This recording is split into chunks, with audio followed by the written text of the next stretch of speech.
Ok, frère, ça, on va faire le sermon aujourd'hui sur la création. Commençons par une prière. Père Céleste, je prie que tu bénisses ces gens qui écoutent et remplis le monde de paix, d'amour, de prospérité, de santé, Père Céleste. Mets des bons présidents aux États-Unis et en France aussi, Père Céleste. Je te prie que les gens se rendent compte que le légalisme, la fierté, l'arrogance, l'apathie, l'incrédulité sont des péchés graves, Seigneur, et que même si les gens gardent ces choses-là, je prie qu'ils les abandonnent, mais qu'ils les gardent pour eux, Père Céleste. Je veux que ta vérité soit remplie la France, remplie les États-Unis, remplie tous les pays du monde de vérité, de paix, d'amour, de santé, Père Céleste. Et qu'on puisse comprendre ta parole aujourd'hui, au nom de Jésus. Amen.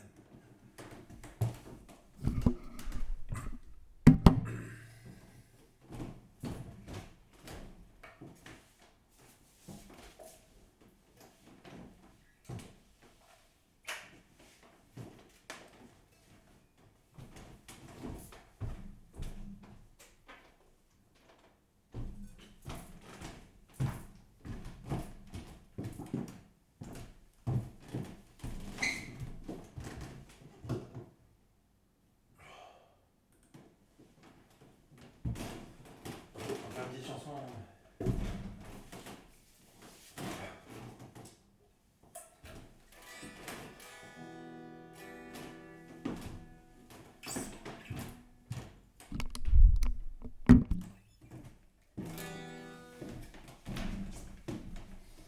Skies lay low where you are. On the ice you rest your feet.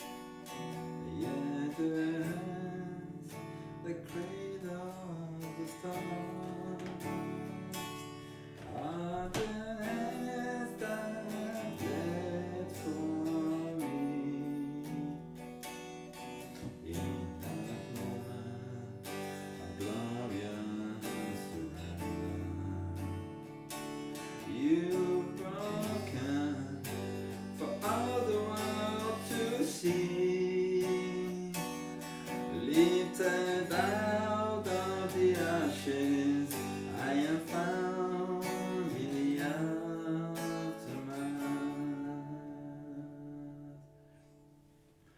Freedom found in your scars. In your grace, my life living. For your throne to take the sinner's crown. As you place your crown on me.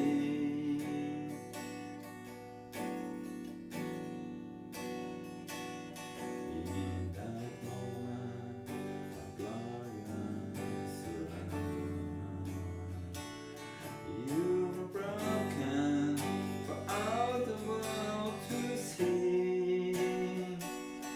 Lifted out of the ashes, I am found in the aftermath.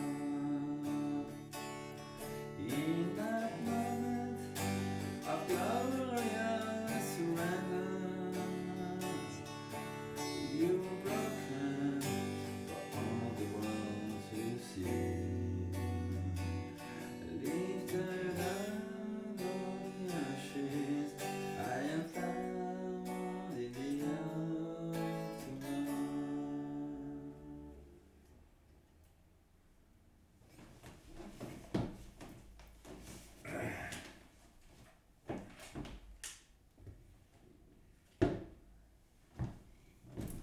Ok, le problème là, c'est qu'il n'y a plus de piles, donc il faut brancher la caméra. Nous allons commencer donc avec 10 versets sur la création-évolution. À peu près 10 versets qui vont prouver irréfutablement que Dieu a vraiment créé l'univers. L'univers ne s'est pas créé par le hasard. L'univers ne vient pas par la sélection naturelle. L'univers n'est pas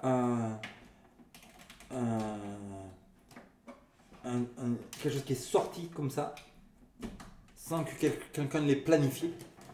L'univers n'est pas quelque chose qui est un accident, n'est-ce pas? Parce que comment, si l'univers est un accident, comment les accidents auraient évolué, n'est-ce pas? Pourquoi accident et non pas accident? Donc nous allons commencer avec quelques versets bibliques. Et nous commençons par Job, chapitre 12, versets 7 à 9. Ça nous dit: mais interroge alors les bêtes, elles t'instruiront, les oiseaux du ciel, ils te le relèveront.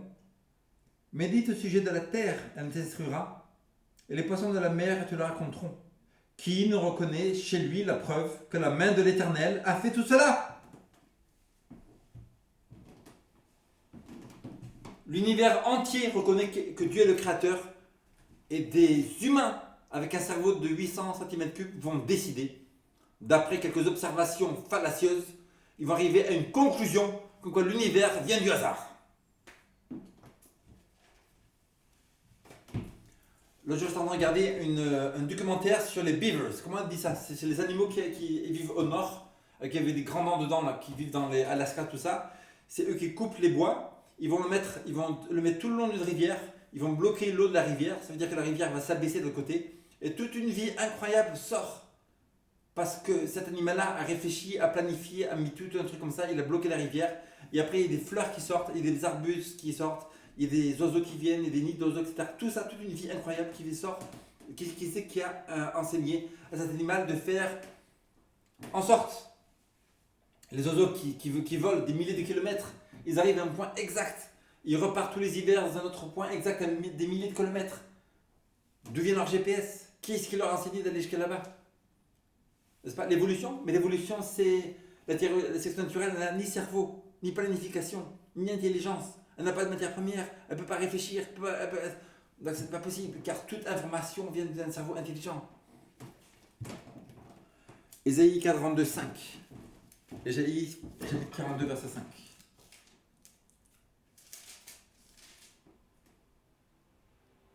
Moi l'Éternel, je t'ai appelé pour la justice.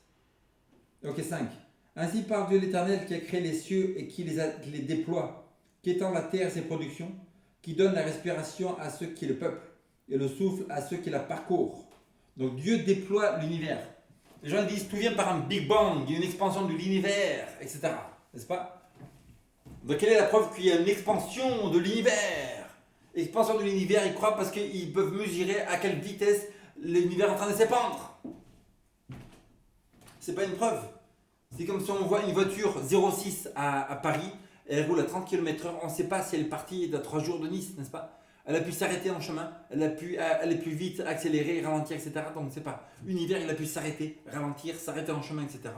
Et qui dit que Dieu n'a pas fait déjà commencer à le mettre comme ça, l'univers, et commencer à le faire épandre d'un point spécial?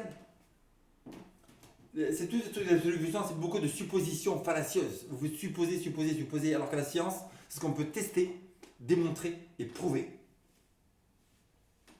Là, j'en tiens un débat avec des scientifiques, encore un mec qui croit en l'évolution sur Internet, et le mec va me sortir son opinion, ses sensations, ça devient la science pour lui. Tu veux dire que si votre argument n'est pas, pas irréfutable, c'est-à-dire que si votre argument est un truc personnel, ce n'est pas la science. Ce n'est pas la science. Parce que la science, il faut tester, prouver, démontrer. Parce que vous pouvez penser que tout vient du spaghetti. Ici, par exemple, vous avez le stylo a fait l'évolution, il est sorti, après c'est devenu une spaghetti. Non, c'est pas la science. C'est parce que vous pensez quelque chose que ça devient la science, c'est n'importe quoi, l'évolution. Donc, Big Bang, il n'y a pas de Big Bang. Une autre preuve. D'après la théorie de l'évolution, d'après la loi de momentum angulaire, ça veut dire que tout objet en mouvement, qui part d'un objet en mouvement, qui part dans l'air, par exemple, doit le tourner dans le même sens. Vous avez un manège. Le manège tourne tellement vite à 200 km/h que les enfants vont partir en l'air. Les enfants qui partent en l'air doivent tourner dans le même sens en l'air. C'est-à-dire que s'il y a eu un Big Bang, et toutes les planètes se sont séparées comme ça dans l'air, elles ont toutes tourné dans le même sens. Pourquoi 3 des planètes du système solaire tournent dans le même sens? Pourquoi 9 des 91 lunes dans l'univers tournent dans le même sens? Si l'évolution est vraie, pourquoi les planètes tournent dans le mauvais sens alors que tout devrait tourner dans le même sens? C'est pour vous dire qu'il n'y a pas d'évolution. Si vraiment il y a une évolution, s'il y a un Big Bang, donc toutes les planètes devraient trouver dans le même sens. Psaume 139, 13-14.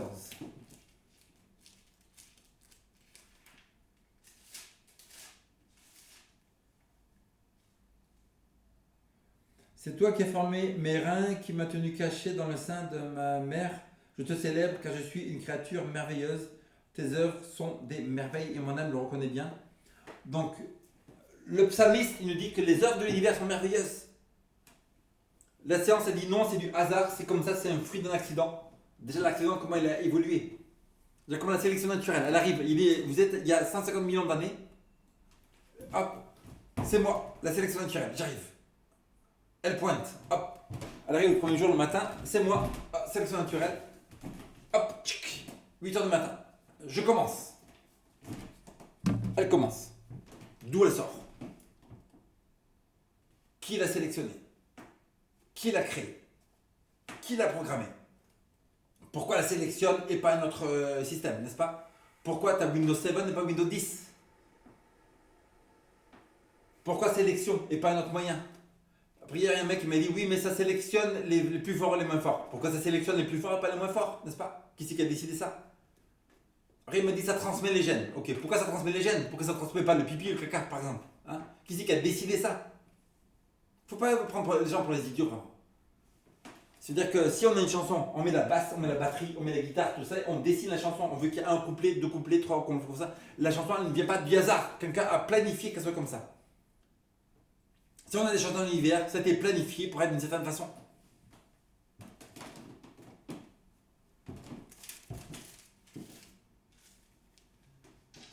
Psaume 121, versets 1 et 2. Je lève les yeux vers les montagnes, d'où me viendra le secours? Le secours me vient de l'Éternel qui a fait les cieux et la terre. Il ne permettra pas que ton pied chancelle, celui qui te garde ne sommeillera pas. Voici, il ne sommeille ni ne dort, celui qui garde Israël. L'Éternel est celui qui te garde, l'Éternel est ton ombre à ta main droite. Pendant le jour, le soleil ne te frappera pas, ni la lune pendant la nuit. L'Éternel te gardera de tout mal, il gardera ton âme. L'Éternel gardera ton départ et ton arrivée, dès maintenant et à toujours. Vous connaissez cette chanson? Je lève les yeux vers les montagnes, d'où me viendra le secours? Le secours me vient de l'Éternel, qui a fait les cieux et la terre. Le secours me vient de l'Éternel, qui a fait les cieux et la terre. Il est mon Dieu. Vous regardez d'où vient le secours? Vous regardez des montagnes? D'où vient la montagne? Comme on a dit la dernière fois, on a un stylo.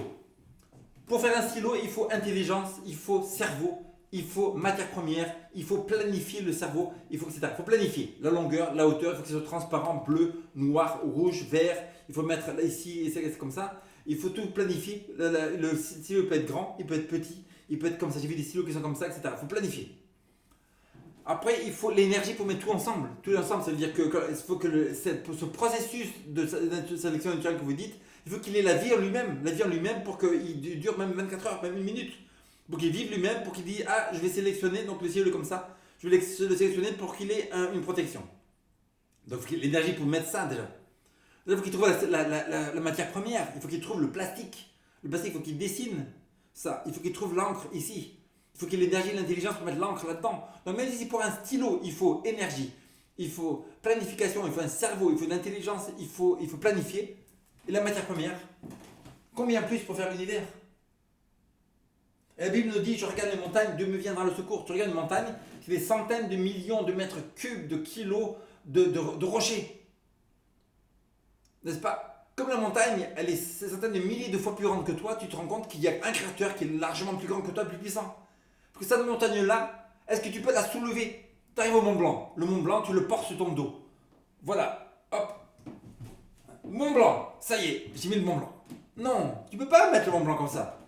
Donc le fait que toi, tu ne peux pas porter le Mont Blanc, ça prouve qu'il y a un être beaucoup plus puissant que toi qui a mis le Mont Blanc qui est là.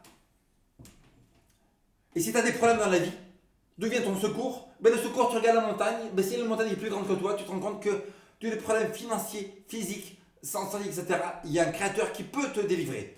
Financièrement, tu peux aller très bien financièrement. Physiquement, tu vas aller très bien physiquement, tu peux trouver des solutions à ta santé pour aller beaucoup mieux.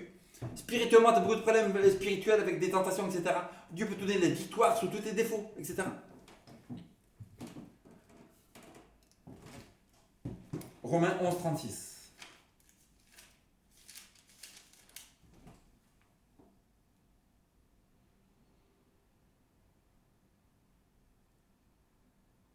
Tout est de lui, pour lui et par lui. À lui la gloire dans tous les siècles. Amen. Donc tout est par Jésus, pour Jésus et pour Jésus. Donc tout est créé par Dieu. C'est-à-dire que si toi tu es Satan, tu es Satan. Si toi tu es Satan, tu dis comment je vais faire pour que les humains sur la terre n'adorent pas Dieu. Il y a un ange qui arrive, il dit Satan.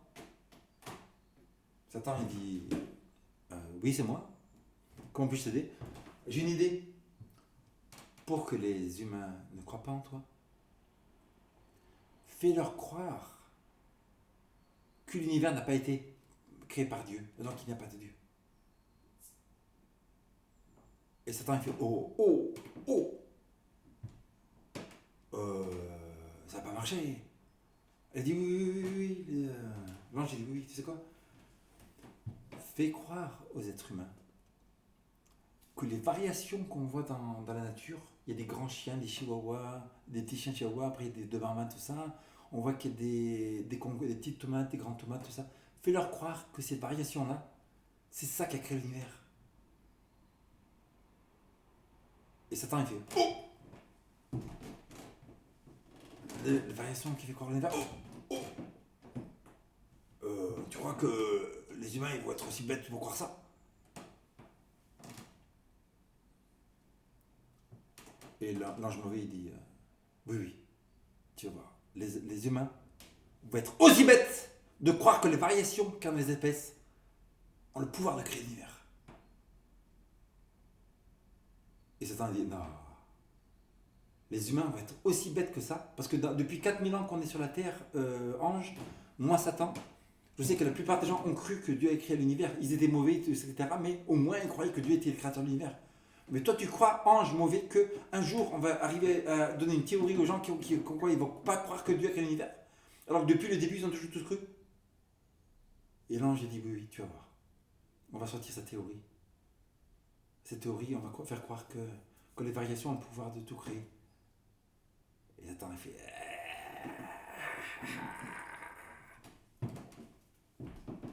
Et les gens sont devenus aussi bêtes de croire que les variations dans les espèces ont le pouvoir de créer l'univers, qui n'est pas une société, c'est un culte.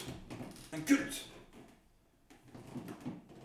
Si vous êtes payé, vous êtes scientifique, vous êtes payé de croire dans ça, vous croyez dans ça. Après, là autour, il y a beaucoup de choses, de preuves de la création de l'univers, etc.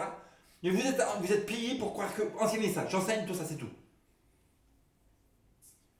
La rivière Pauluxy au Texas. Il y a des empreintes de dinosaures avec des empreintes humaines, ce qui prouve que les humains ont vécu avec des dinosaures. Toi, vous êtes scientifique, je veux pas voir ça. En Afrique du Sud, ils ont trouvé des trilobites vivants. Un trilobite, c'est un animal qui est suffisamment vécu des millions d'années, qui n'existe plus maintenant. Et là, ils trouvent un trilobite vivant. Et le scientifique, il dit, je veux pas voir ça, je veux pas voir. Il y a des gens dans les montagnes de... Comment s'appelle l'État aux États-Unis? C'est le Colorado. Ils ont trouvé des fossiles de trilobites avec une sandale. Ouh! C'est-à-dire que quelqu'un, il a marché sur un trilobite. D'après la science, c'est pas possible parce que les humains ils sont arrivés des millions d'années après les trilobites. Et vous êtes payé pour enseigner des solutions, vous dites, je ne veux pas voir ça. Il y a l'épreuve de l'âge de la Terre qui est de 4000 ans. Les plus vieilles civilisations ont 4000 ans. Si l'homme est apparu il y a 150 millions d'années, pourquoi il n'y a pas des civilisations beaucoup plus vieilles que 4000 ans? Les plus vieilles langues ont depuis 4000 ans. Si l'évolution est vraie, pourquoi il n'y a pas des langues qui font des millions d'années avant? Les arbres plus vieux, moi j'ai appelé même Ginny Scott, la grande évolutionniste, elle a dit les arbres plus vieux sont les séquoias de Californie qui ont 4000 ans. Si l'évolution est vraie, pourquoi il n'y a pas des arbres qui font des 400 millions d'années, n'est-ce pas? Il y a beaucoup de preuves. Par exemple, les sédiments en Bouches-du-Rhône ou Mississippi, il y a des sédiments qui se déposent. qui se déposent, ça veut dire qu'on sait à combien de sédiments qui se posent chaque année pour savoir quel est l'âge du delta. Et donc, ça veut dire qu'on sait que le delta des Bouches de Rhône, etc., n'a que 4000 ans aussi. Si l'évolution est vraie, pourquoi les deltas ne font pas beaucoup plus grands de sédiments s'ils ont des millions d'années? S'ils ont des millions d'années, le delta des Bouches de Rhône, il ferait d'ici jusqu'à Oslo. La première navette qu'ils ont envoyée sur la Lune, ils croyaient que la Lune avait des millions d'années, donc elle avait des centaines de mètres de poussière. Parce qu'en calculant le dépôt de poussière chaque année, il y aurait des centaines de mètres de poussière. Donc ils ont dessiné la première truc de Apollo 10, un truc comme ça, je crois. Ils ont mis des grandes antennes comme ça pour qu'elles rentrent dans la poussière. Ils sont arrivés sur la Lune, il n'y avait que 3 cm de poussière. Ce qui prouve que la Lune est jeune aussi. Les poissons dans la mer, ils meurent. Où est-ce que vont les poissons qui meurent? Un poisson qui meurt dans la mer, il tombe au fond de la mer et ça fait un dépôt. Si l'univers a des milliards d'années, ça veut dire qu'il y aurait des dépôts de centaines de mètres au fond de la mer. Et pourtant, on n'a trouvé que 3 cm. Ça veut dire que la Terre n'a que 4000 ans et jeune n'a que 6000 ans. Au fond des mers, il y a des montagnes, comme ici. Comme ici, il y a des montagnes sur les mers, mais il y a des érosions qui se font, donc elles sont un peu une érosion. Mais si l'univers a des milliards d'années, pourquoi tout le bas de la mer n'est pas plat, totalement, il y a des érosions totales? C'est-à-dire que là, l'univers n'a pas des milliards d'années, l'univers n'a que 6000 ans. Il y a beaucoup de preuves irréfutables comme ça. On continue, nous en sommes à... On a lu Hébreux 3-4.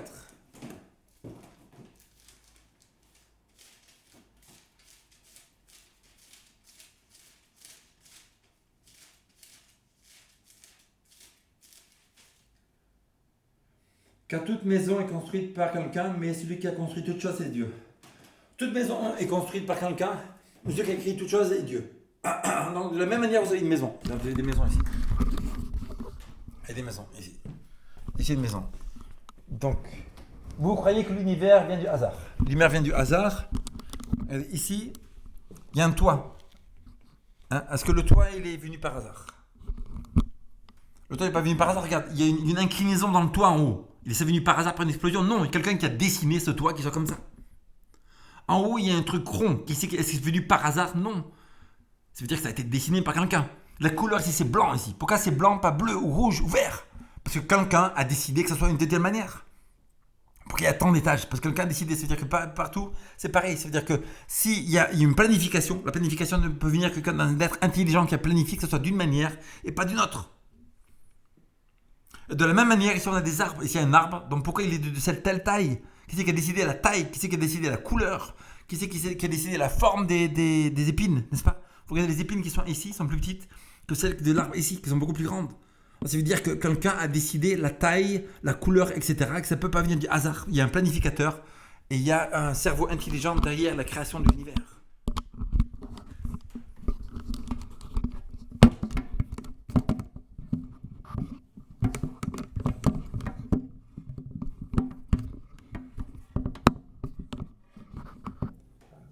Et maintenant, on continue avec Jérémie 32-17.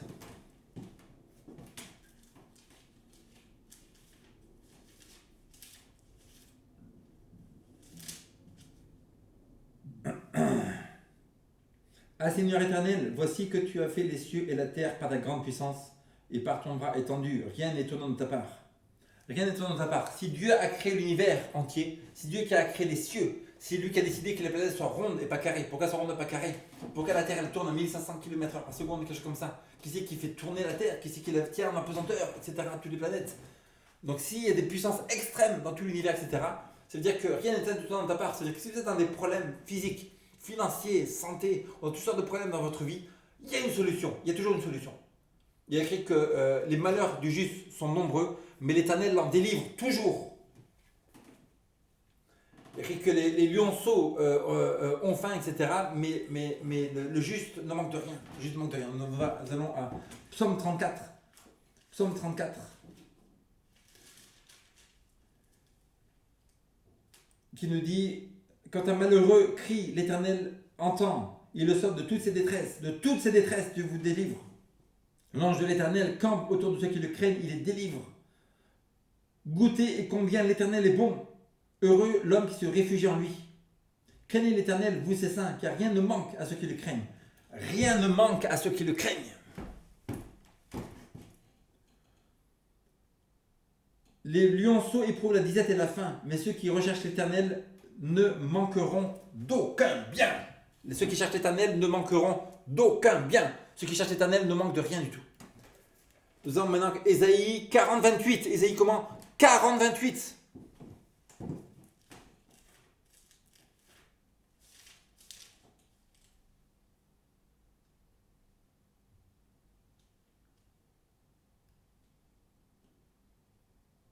Levez les yeux en haut et regardez qui a créé ces choses. C'est celui qui a fait sortir leur armée au complet. Il les appelle toutes par leur nom, par son grand pouvoir et par sa force puissante. Pas une ne fait défaut. En fait, c'est 26 là. 28, c'est ne l'as-tu pas reconnu, ne l'as-tu pas entendu? C'est le Dieu d'éternité, l'Éternel, qui a créé les extrémités de la terre. Il ne se fatigue, il ne se lasse. Son intelligence est insondable. Il donne de la force à celui qui est fatigué et il augmente la vigueur à celui qui est à bout de ressources. Les adolescents se fatiguent et se lassent, mais les jeunes hommes trébuchent bel et bien. Mais ceux qui espèrent en l'Éternel renouvellent leur force. Ils prennent leur vol comme des aigles. Ils courent et ne se lassent pas. Ils marchent et ne se fatiguent pas. L'intelligence de Dieu est insondable. C'est-à-dire qu'en tant qu'être humain, quelqu'un qui va décider par des observations, il va conclure. Dieu n'interdit à personne de conclure des choses, même s'ils n'ont pas des faits nécessaires et arriver à une fausse conclusion. Ce n'est pas parce que vous avez arrivé à une conclusion que vous avez raison. Vous êtes juste arrivé à une conclusion sans avoir les preuves, les faits nécessaires. Donc, là, mon conseil en tant qu'évolutionniste, va faire des recherches pour les faits parce que vous êtes dans l'erreur. Vous êtes arrivé à une conclusion, vous n'avez rien du tout. Vous êtes un être humain avec un cerveau fini. Ici, ça nous est dit que Dieu a une connaissance et une sagesse infinie. Donc, qui c'est qui va avoir raison? Celui qui connaît toutes choses ou un être humain qui n'a pas lu tous les livres? Est-ce que tu as lu tous les livres qui existent? Est-ce que tu es allé dans toutes les bibliothèques du monde et tu as tout lu? Non. Est-ce que tu as toutes les connaissances physiques, santé, etc., de l'univers, etc.? Non. Donc, pourquoi tu vas conclure quelque chose si tu n'as pas la connaissance? Exode 20, 8 à 11 nous dit: souviens-toi du jour de repos pour le sanctifier. Tu travailleras 6 jours, tu feras tout ton ouvrage, mais le 7e jour est le jour de l'Éternel ton Dieu. Tu ne feras aucun ouvrage, ni toi, ni ton fils, ni ta fille, ni ton serviteur, ni ta servante, ni l'étranger qui est dans tes portes. Car en 6 jours, l'Éternel a fait les cieux, la terre, la mer et tout ce qui contient, et s'est reposé le 7e jour. C'est pourquoi l'Éternel a béni le jour de repos et l'a sanctifié. Comme vous êtes chrétien et vous croyez dans la création de Dieu, Dieu a créé la terre en 6 jours. Le 7e jour, il a fait Adam et Ève. Dès qu'Adam et Ève ont été créés, ils ont gardé le sabbat le jour après. Le sabbat n'a pas été donné à Abraham. Les commandements ont été donnés au jardin d'Éden parce que Ève, elle a convoité. Elle a pris ce qu'elle ne devait pas prendre, ça veut dire qu'elle appartenait à Dieu seulement. Elle ne voulait pas prendre ça, elle a pris, donc elle a volé, elle a convoité, elle a désobéi à son père, elle a cassé 3 commandements. Ça veut dire que les 10 commandements étaient déjà d'actualité, même avant que la terre ait été créée. Parce que Satan, le péché s'était trouvé dans Satan avant l'univers, depuis la fondation du monde.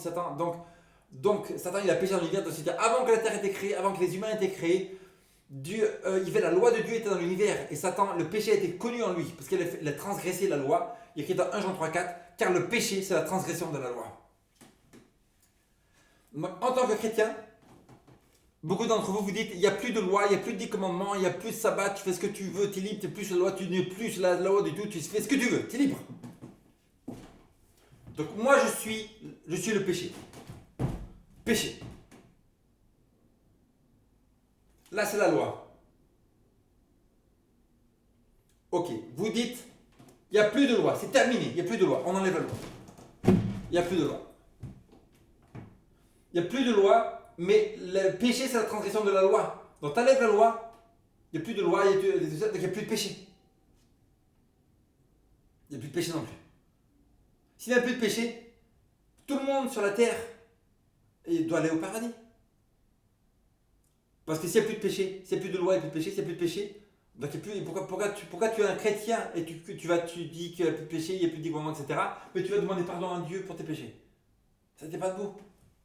N'est-ce pas?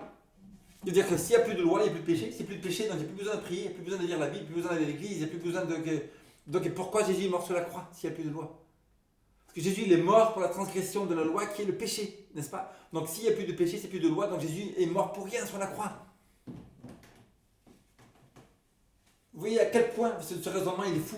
Bien sûr qu'il y a la loi. Et les 10 commandements n'ont pas été changés. Il y a écrit tu ne tueras point, tu ne commettras point d'adultère, tu ne convoiteras pas ce qui appartient à ton prochain. etc. Donc si les 10 commandements sont toujours, le sabbat est toujours d'actualité. Souviens-toi du jour de repos pour le sanctifier, c'est toujours d'actualité aujourd'hui. Le sabbat n'a jamais été changé à la mort de Jésus. Luc 23, il y a écrit que les femmes qui suivaient Jésus, Jésus est mort sur la croix, il est dans la tombe. Elles se sont reposées le sabbat quand Jésus était dans la tombe et dimanche matin, elles sont venues apporter des épices. Ça veut dire que même les apôtres qui suivaient Jésus-Christ, ils ont gardé le sabbat, après que Jésus soit mort. Jésus il a dit, priez que votre fuite ne soit pas un sabbat ou le jour de repos. Il a dit, 30 ans après que je meure, Tite, il va entourer Jérusalem. Il va y avoir 1 million de juifs qui vont mourir parce qu'ils m'ont rejeté à moi, le Messie. Donc les jugements de Dieu vont tomber sur le peuple. Les jugements sont tombés sur le peuple. Et donc Jésus a dit, priez que ce jour-là, dans 30 ans, vous garderez toujours le sabbat. Donc Jésus, il savait que 30 ans après la mort de Jésus, il garderait toujours le sabbat. La première fois que des gens ont gardé le dimanche, du soleil des païens, c'est 300 ans après Jésus-Christ, quand Constantine, il a dit, on transfère la solennité du samedi au dimanche. Donc les chrétiens, ils ont eu peur de persécuter, ils ont dit, on garde le dimanche maintenant. Et par tradition, les méthodistes, les pentecôtistes, les évangéliques, les catholiques, les témoins de Jéhovah, les mormons, etc., ils gardent tous ce dimanche, par tradition de Constantine, qui est l'adorateur du soleil, qui est un jour païen. Ça n'a rien à voir avec Jésus-Christ.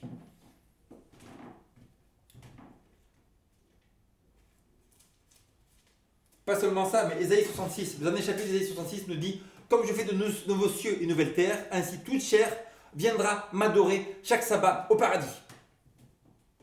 Quand Jésus va ressusciter, des millions de gens vont être ressuscités, ils vont aller au paradis, ils vont tous garder le sabbat chaque semaine au paradis. Ésaïe 66, verset 22-23. Quand Jésus revient, nous qui serons restés, on ira au paradis et on gardera toutes les semaines, pendant toute l'éternité, le sabbat grâce à garder l'éternité au paradis aussi. C'est-à-dire que si Dieu a donné le sabbat à l'Éden, si tous les prophètes de la Bible ont gardé le sabbat, Ésaïe, Jérémie, Daniel, Ézéchiel, etc. Si Jésus a gardé le sabbat, si tous les apôtres de Jésus ont gardé le sabbat,